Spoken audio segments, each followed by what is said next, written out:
What's going on, people? It's your boy back with another reaction video.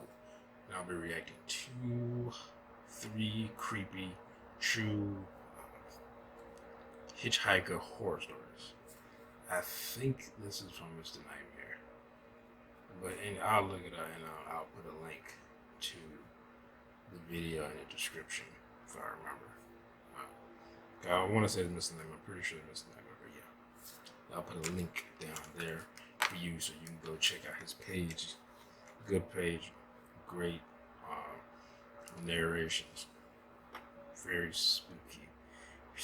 It's very, if anyone's told a scary stories to a group of people, it's very hard to do that. It's not easy, and then to do it over and without seeing the person's face and their physical reaction and stuff, so you only being listen to their voice. And I think that's even harder. But anyway, let's just get into this 3 creepy true hitchhiker horror stories. Here we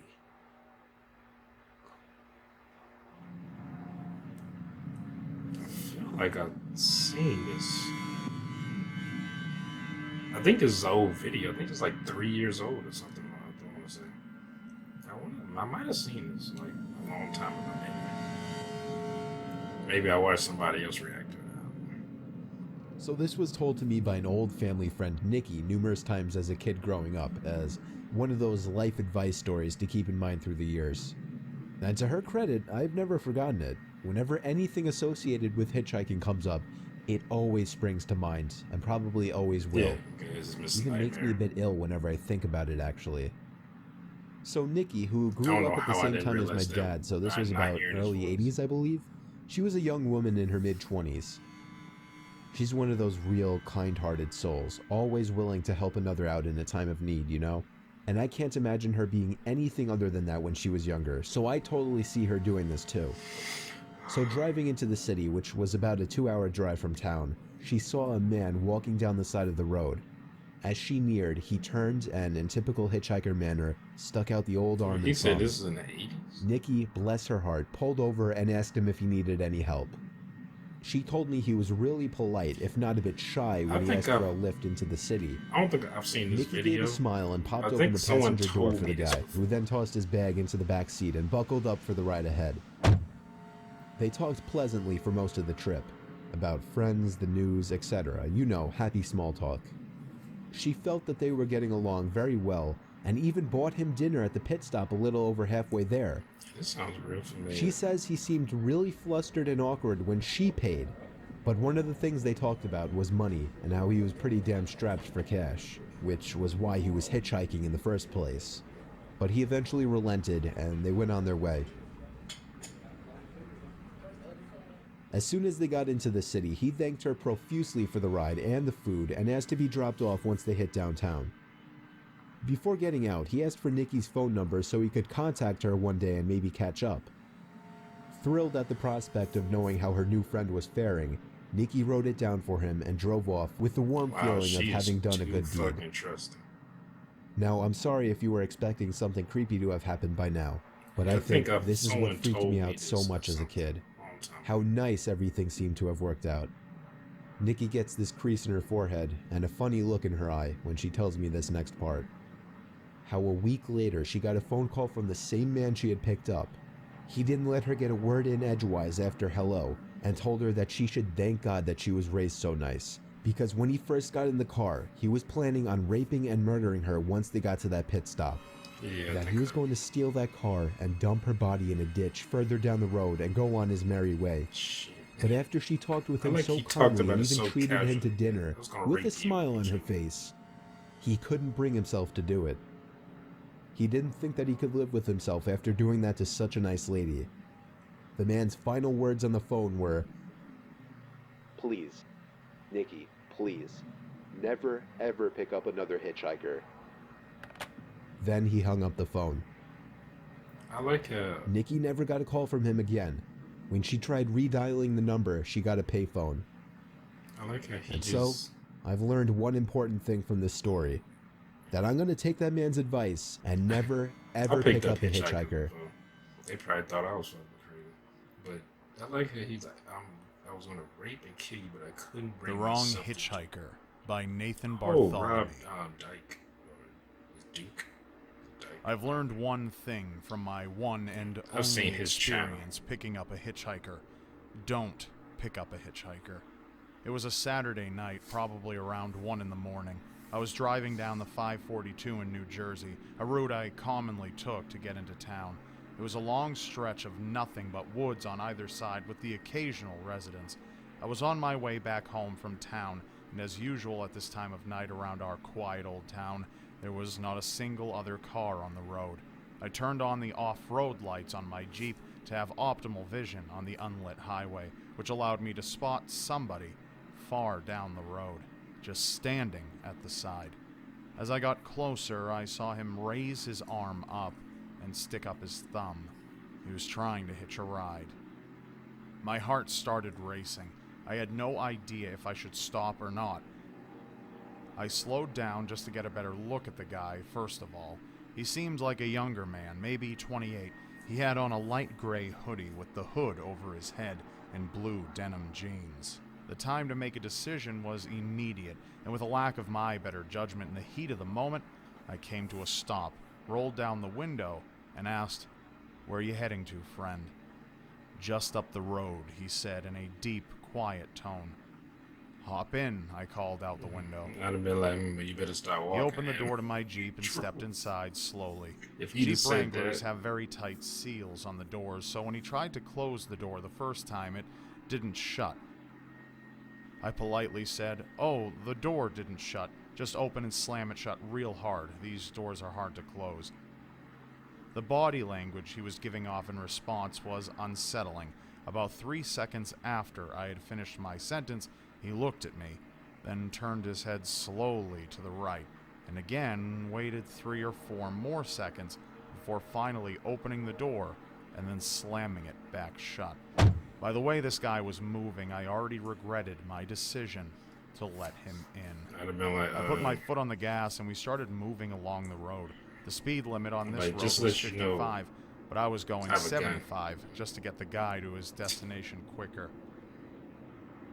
So, yeah, down how the road. far did What you the say you're fuck going? Is that?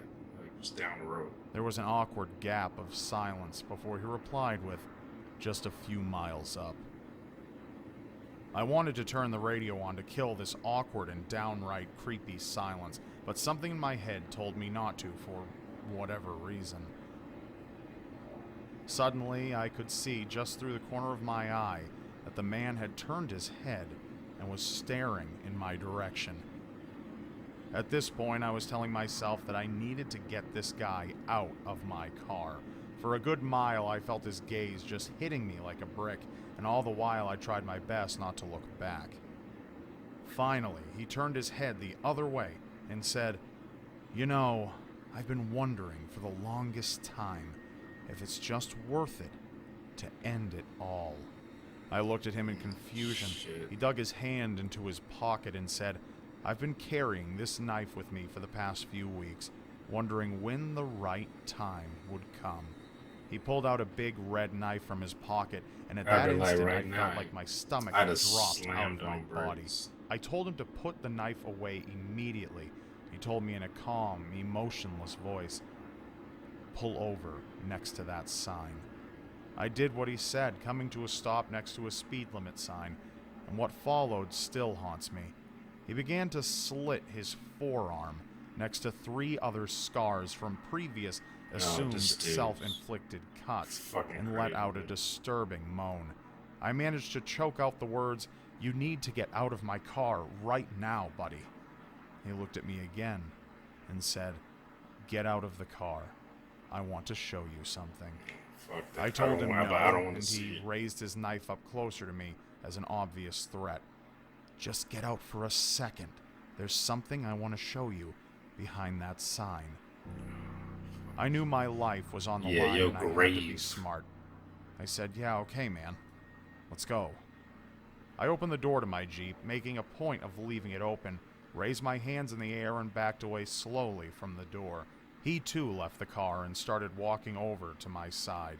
At the exact moment that he was directly behind the car, I jumped back in, threw it into drive, and floored it down the road. That was kind of stupid on the other guy's part because I got back home within 10 minutes, still breathing heavily, wanting to throw up. He'd have been like, this was the scariest thing that has ever happened to me, and I urge everybody and anybody that if you by some chance see a hitchhiker on a dead road at some odd hours of the night, do not take any course of action people like this other than fucks it up speeding for everybody else. right Like, past I've never them. had this issue. I remember I picked up a chick, but I think she was more nervous than I was because I was like, she might pull a knife on me. I mean, I had my knife in 3 months after I turned 16 in 2005, I got my first car, a '99 Toyota Camry. On a warm Saturday night, when my friend Alex invited me over to one of his friend's big parties, I knew I wouldn't be in a condition to drive the Camry home afterward. So we carpooled with Alex's girlfriend, Brianna. We lived in the countryside of Virginia, meaning less big parties. Meaning when there was a big party, it was a huge deal and everyone would go.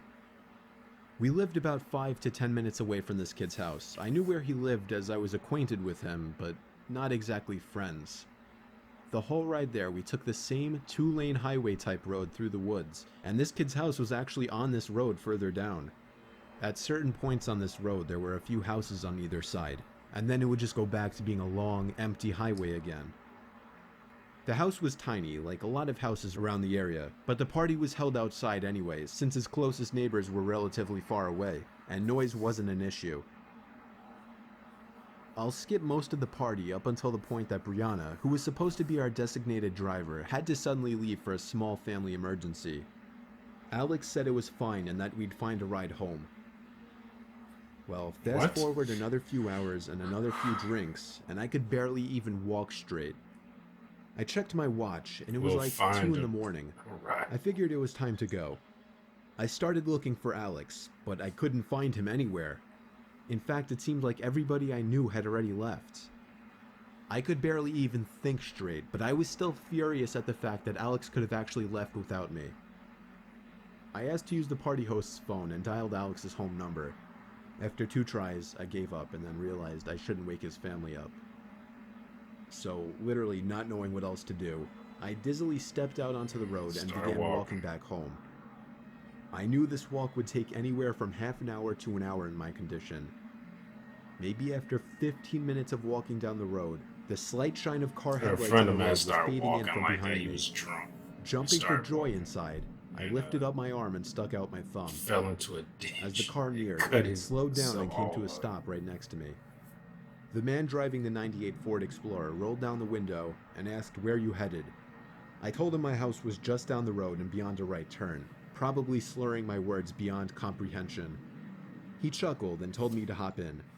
I thanked him and joyously hopped into the truck.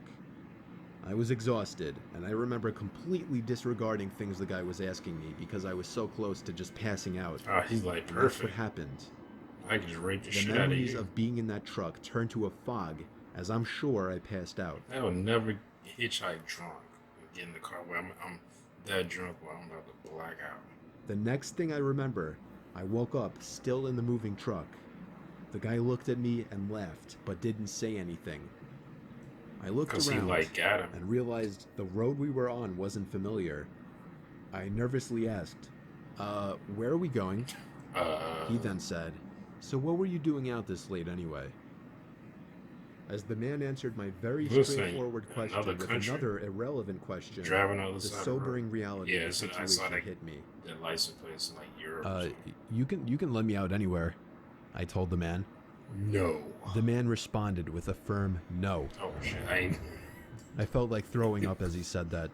No, I really actually felt like I was going to throw up. That's part of alcohol as well. I started to gag as I felt more and more nauseous by the second.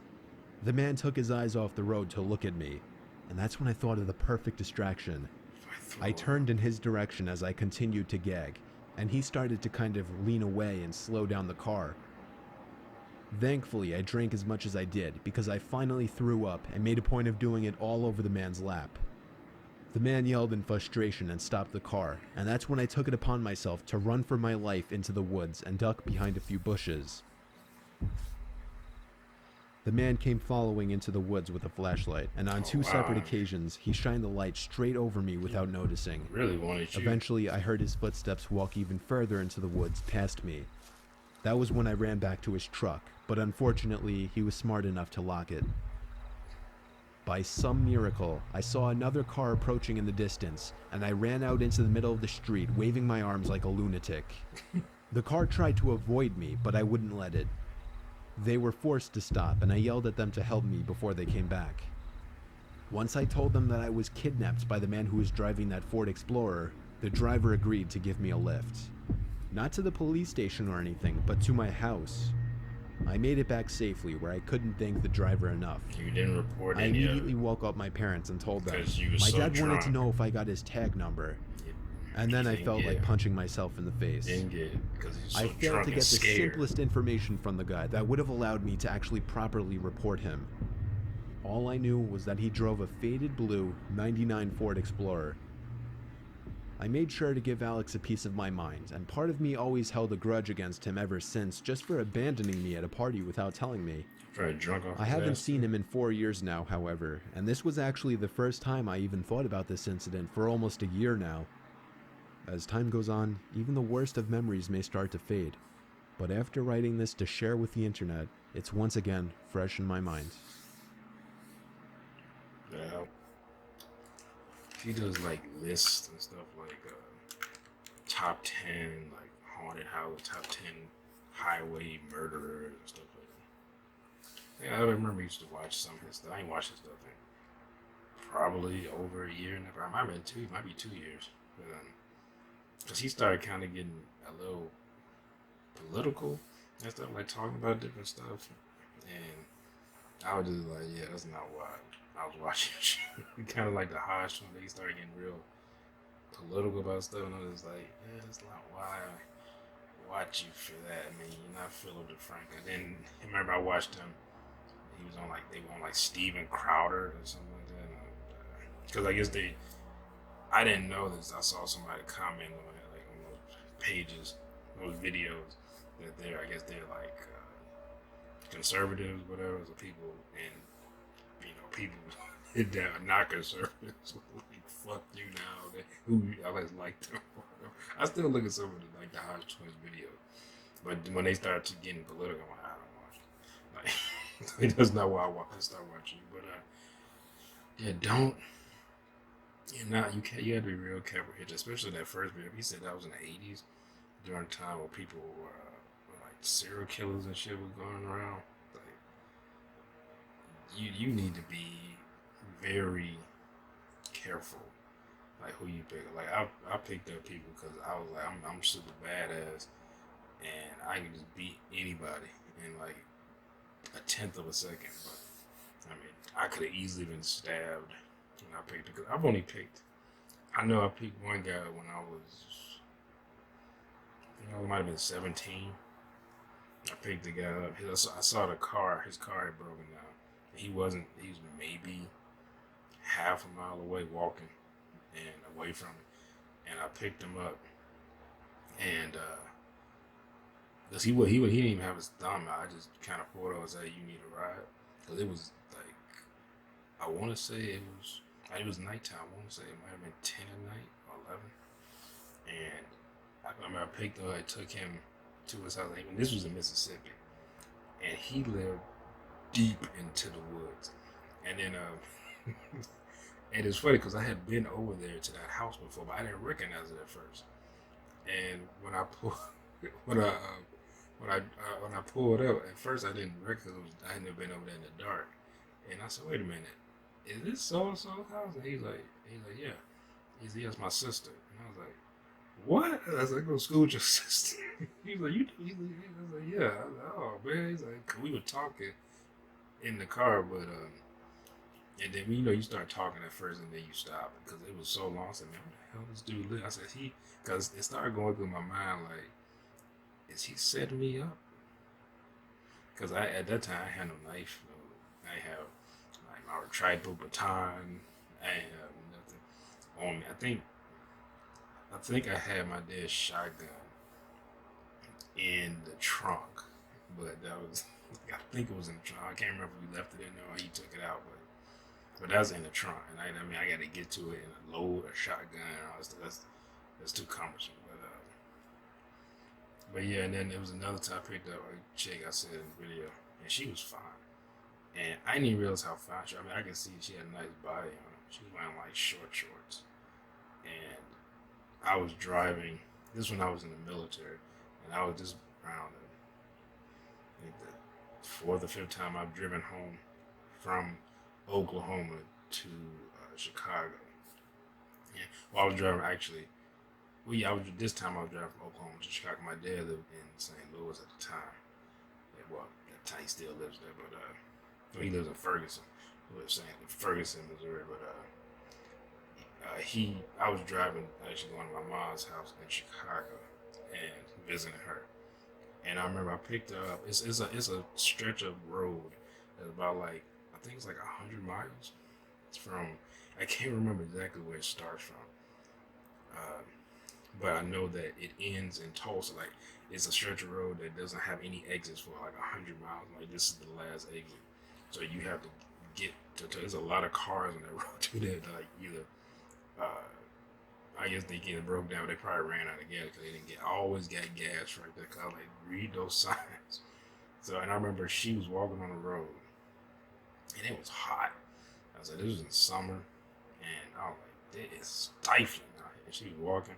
So I picked her up and I was like, damn, she fine. And she was, and she had on like cut off shorts and they're like hot. I was like, you walking around, I mean, I know it's hot, but you walking around and she, she had a thumb up and stuff though. And I was like, I didn't think people did that anymore. And this was back in 2000. Yeah, because this was before, it might have been it might have been 2011. This might have been after I got back from Afghanistan. I went to go visit my mom, but I had already visited my father once, and I came back, and I think like a month or two later, I went back and visited my mom. But yeah, I picked up, we were driving on the road, and she was like, "Can you drop me off in Tulsa?" Weird thing was, I had really just picked her up past the last exit, probably maybe about 10 miles from, probably not that far, probably about 5 miles from the last stop. So, and I said, this is like a 100-mile stretch of road from that last stop till you get to Tulsa. So, I was like, why? Because I'm thinking, I don't know what I was thinking. Because I was like, there's no exit. So I was like, I don't know. I said, oh, she probably don't need to go that far. So, and then I was like, plus it's hot out here. And stuff, so I picked up, and then I was like, then I started thinking, I was like, fuck, I didn't even think of that. There's no exits until you get to Tulsa. So we go and we were like talking, and her voice was quivering. And I don't know, because at first I'm thinking, so what is she, like, in my head, things are just going through my mind, like, is her voice quivering because she's thinking about, like, she might be thinking about killing somebody, but she's never done it, so she's nervous. And so that she might like. And I had my knife. I had actually 2 knives, like in the door, and like it was like an apartment on the side, and I had like the knife, like, and I remember I reached my hand down there and like moved the knife, unsheathed the knife, so, and I had it down there just in case she do something. At least I could grab that, and it was fine. He was talking. Didn't really, not really talking about nothing. She's like, asked me where I told her, like, oh, I'm from here. And I said I was in the military. She's like, oh, yeah, if I remember, I think she said she was in the Marines. Not at that time, but she had been in the Marines. Cause she looked like she was, the way she was talking, because I didn't ask her age. I'm just assuming she might have been probably a little bit older than I was at the time. Because how old was I at the time? But just her kind of demeanor and kind of way she might have been a little bit older. She might have been in her maybe early 30s or something like that. But I mean, she was bad. And I was like, what? I was like, you probably shouldn't, like, you hitchhiking. I know it's hot out here. You probably shouldn't dress like that, because some dude, like, I mean, she probably just because she had a pretty face, dude, so she probably wouldn't even matter. But I was like, you need to be. I didn't. She probably thought I stopped just because. But actually, I did. I was thinking about like, damn, it's hot. It was like 90 something degrees out there, and it's no shade. This is on a highway, and there's no exits. So I was like, and like I said, I didn't think about having to travel all the way to Tulsa. I was like, that's awkward to me because I'm an introvert, and that awkward. Even though I was listening to like music and stuff. So all you listen to is I'm just like old music. So I mean, she was cool. And I dropped her off pretty much. I want to say like I can't remember. It wasn't like right as soon as you hit Tulsa, and like they got off on the first exit. It was like I think it was slightly into you because they've been doing construction in that part on that road for years, and it was somewhere I can't remember. It was like kind of in the city.